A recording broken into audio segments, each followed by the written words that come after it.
Chapter 39. A Charming Vision. At the appointed hour, the four friends were reunited at the house of Athos. Their anxiety about equipment had entirely disappeared, and their faces no longer bore the marks of any but their own secret care, for behind all present happiness there lurks some fear about the future. Suddenly, Planchet entered, bearing two letters addressed to D'Artagnan. One was a little note delicately folded lengthwise with a pretty seal of green wax, on which was depicted a dove bearing a green bow. The other was a large square envelope glittering with the terrible arms of his Eminence, the Cardinal Duke.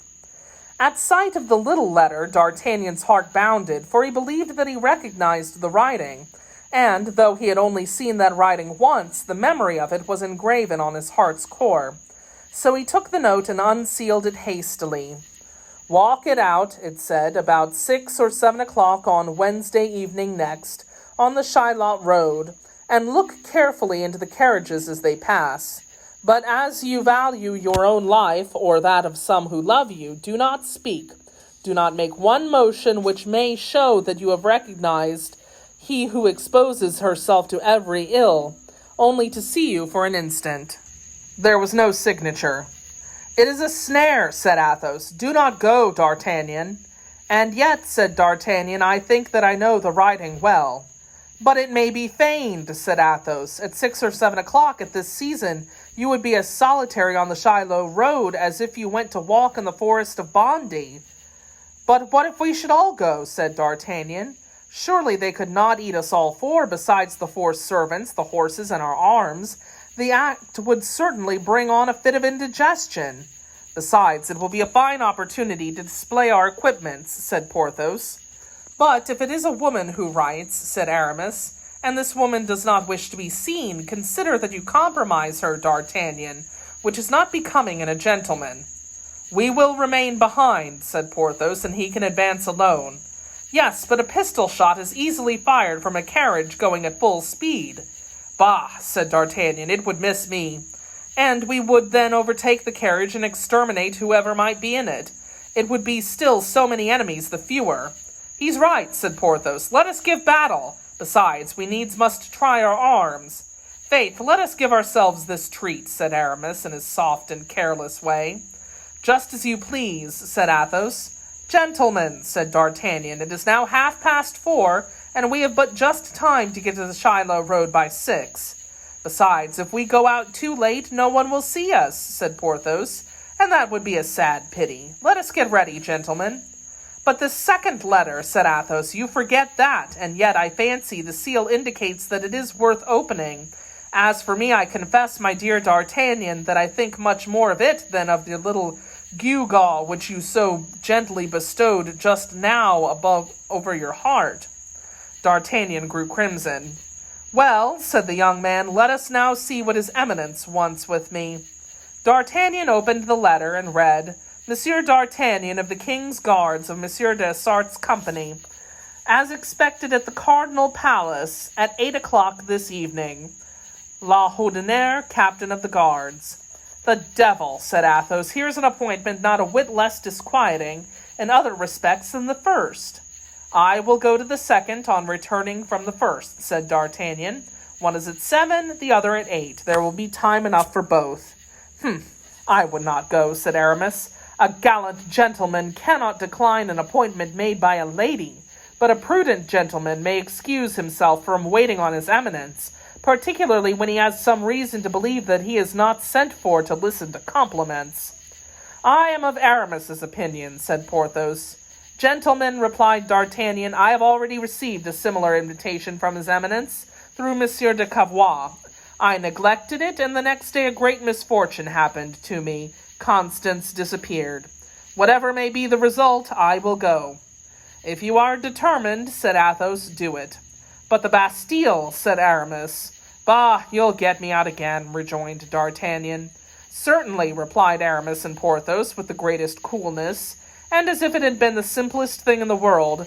"Certainly we will pull you out again, but as we must be off the day after tomorrow, you would do better not to run the risk of getting in." "Let us do better," said Athos. "Let us not leave him throughout the evening. Let each of us, accompanied by 3 musketeers, wait at a gate of the palace. If we see any closed carriage that looks suspicious coming out, we will fall upon it. It is a long time since we have had a crow to pluck with the cardinal's guards, and Monsieur de Treville must think us dead." "Decidedly, Athos," said Aramis, "you were cut out for the general of an army. What do you say to the plan, gentlemen?" "Splendid!" cried the young men in chorus. "I've got no horse," said D'Artagnan, "but I can go and take one of Monsieur de Treville's." "That is unnecessary," remarked Aramis. "You can have one of mine." "How many have you, then?" inquired D'Artagnan. "3," replied Aramis, smiling. "My dear fellow," said Athos, "you are certainly the best paid poet in France." "Or in Navarre," added D'Artagnan. "But listen, my dear Aramis," said Athos. "You will not know what to do with 3 horses, will you? I do not understand, indeed, why you've bought 3. "Nor did I, in fact, buy more than 2, replied Aramis. "Did the 3rd one come from the clouds, then?" "No, the 3rd was brought to me this morning by a servant without livery, who would not tell me from whom he came, and who merely said that he had been ordered by his master." "Or his mistress," interposed D'Artagnan. "That makes no difference," said Aramis, coloring. "And who merely said that he had been ordered by his master, or his mistress, to put this horse in my stable without telling me from whom it came." "It is only to poets that such things happen," gravely remarked Athos. "Well, then, in that case we can do better," said D'Artagnan. "Which of the 2 horses will you ride, Aramis, that which you bought, or that which was given you?"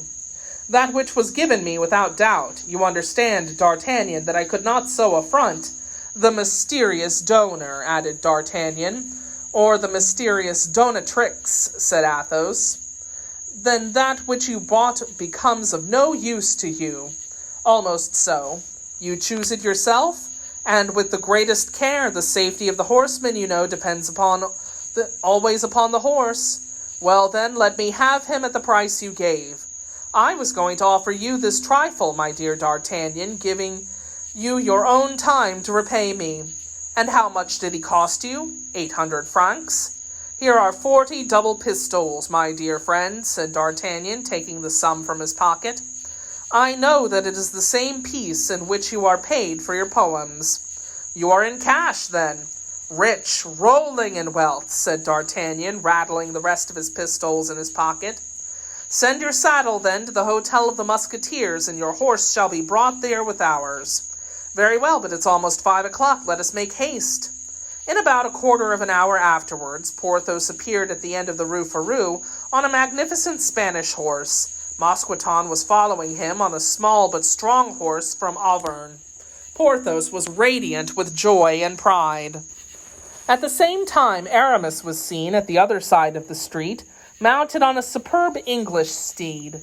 Bazin followed on a roan horse, leading a vigorous Mecklenburgian horse which now belonged to D'Artagnan. The 2 musketeers met at the door. Athos and D'Artagnan were looking at them from the window. "By my faith," said Aramis, "you have a grand horse there, my friend." "Yes," replied Porthos, "it is the one that was to have been sent at first. A foolish joke of the husband's substituted the order, but the husband has been well punished since, and I have obtained reparation." Grimaud appeared in his turn, leading his master's horse. D'Artagnan and Athos came down, got into their saddles by the side of their companions, and they all 4 proceeded towards the quay. Athos on the horse for which he was indebted to his wife, Aramis on the horse for which he was indebted to his mistress, Porthos on the horse for which he was indebted to the attorney's wife, and D'Artagnan on the horse for which he was indebted only to his own good fortune, which is the best of all mistresses. The valets followed them. As Porthos had expected, the cavalcade produced a fine effect, and if Madame Coquenard had been in Porthos's path, and could have seen how well he looked upon his fine Spanish steed, she would hardly have regretted the bleeding operation that she had performed upon her husband's strong box. Near the Louvre, the 4 friends met Monsieur de Treville, returning from Saint-Germain's. He stopped them to compliment them on their equipment, which drew around them in an instant a few hundred loafers. D'Artagnan took advantage of this circumstance to speak to Monsieur de Treville about the great letter, with the great red seal and ducal arms. It will be imagined that of the other letter he did not breathe a syllable. Monsieur de Treville approved of the resolution they had formed, and assured him that if he should not be seen again on the next day, he would manage to find him out wherever he might be. At that moment, the clock of the Samaritan struck 6. The 4 friends excused themselves on account of an engagement and set off. A short gallop took them to the Shiloh road. The day was beginning to decline. Carriages were passing backwards and forwards. D'Artagnan, supported by his friends at a little distance, looked eagerly into every carriage but saw no face he knew. At length, after about a quarter of an hour's expectation, and as the twilight thickened around, a carriage, advancing at the utmost speed of the horses, was seen upon the Sèvres road. A presentiment announced to D'Artagnan that this carriage contained the individual who had made the appointment with him. The young man was himself astonished at the violent beating of his heart. Almost at the same instant, a woman's head was visible at the window, with 2 fingers on the lips as if to enjoin silence or send a kiss. D'Artagnan uttered a faint cry of joy. This woman, or rather this apparition, for the carriage passed away with the rapidity of a vision, was Madame Bonancieux. By an involuntary movement, and in spite of the caution he had received, D'Artagnan set his horse to gallop, and in a few bounds was beside the carriage, but the window was hermetically closed. The vision was no longer there. D'Artagnan then remembered the warning, "If you value your own life and that of those who love you, remain motionless, as if you had seen nothing."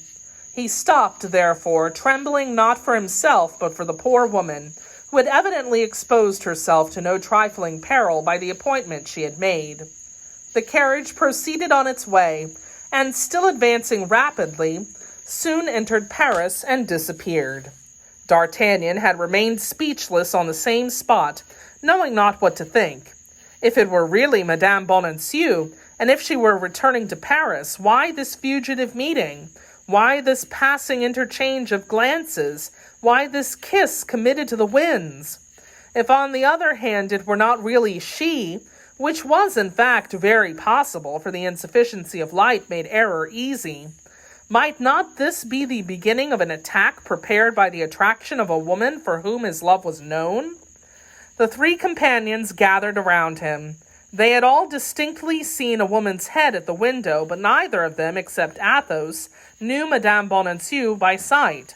Athos believed that it was really that lady whom they had seen, but, having been less engrossed than D'Artagnan by that pretty face, he thought that he had seen a second head, and a manly one, at the back of the carriage. "If that is the case," said D'Artagnan, "they are undoubtedly conveying her from one prison to another. But what can they want to do with the poor creature, and how shall I ever rejoin her?" "My friend," said Athos gravely, "remember that the dead are the only ones whom we can never encounter again on earth.